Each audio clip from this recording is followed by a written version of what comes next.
What's up guys, welcome to Barrookie. Today's video I want to talk about how to get more chest activation and a bigger chest with the bench press. And guess what? It's not by doing bench presses.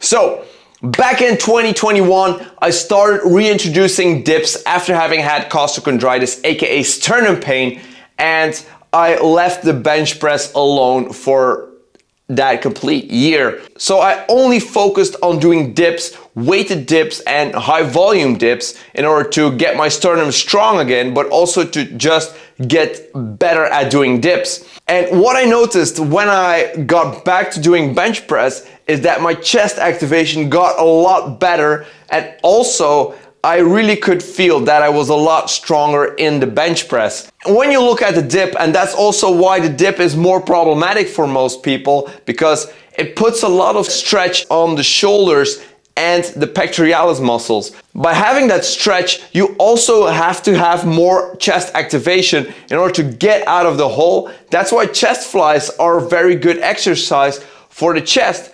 But because we like compounds more, and with dips you also have your triceps with you, that's why dips are far more superior as it comes to improving your bench press than chest flies, because it's a compound exercise. But that aside, because of that stretch and because of the force needed, especially if you're doing weighted dips, you're going to have a better mind-muscle connection with your chest. You're going to be able to recruit your chest a lot better when doing bench press if you get back to that exercise. So how did my bench press go up? Well, I was able to perform a PR of 7.5 kilos after a year of only doing dips. So I didn't even try to improve my technique or change anything in the bench press. I didn't even do any bench presses, and still I got an enormous PR just by doing dips and developing a better mind-muscle connection with my chest. Now, as it comes to performing the dips, I don't want you to change anything, because back in the day people used to say, well, you need to lean forward a little bit more in order to feel your chest. And I would say just follow your body and make sure that you try to execute the exercise properly without hurting yourself. I think that is more important, especially with a lot of people suffering from sternum pain or hurting their shoulders when doing dips.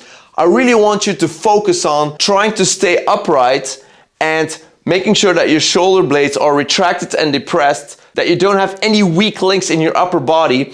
And from there on, I want you to just go straight down. You don't have to lean any more forward than is necessary, because that is going to put unnecessary stress on your shoulders. You just have to go down and go back up again, and make sure that everything feels comfortable and that you're not hurting yourself. What I also would recommend is you go for a high volume, more than 8 reps preferably.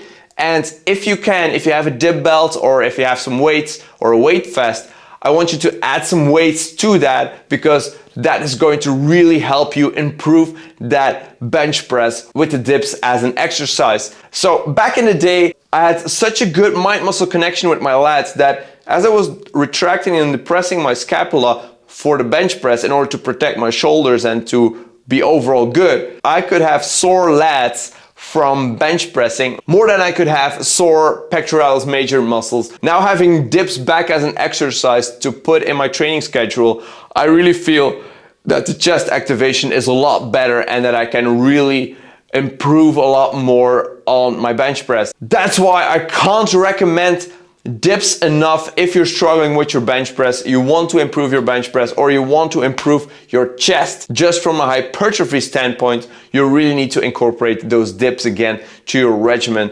and you're going to thank me later. So thank you so much for watching, guys. I hope you liked this video. I hope you got something out of it. Let me know in the comments down below if you are going to incorporate dips in your training regimen, and if the answer is no, I really hope you're just saying that because you're hurt. Otherwise, there's no excuse for you not to use dips in your training. I guess I'll be seeing you all in the next video. Peace!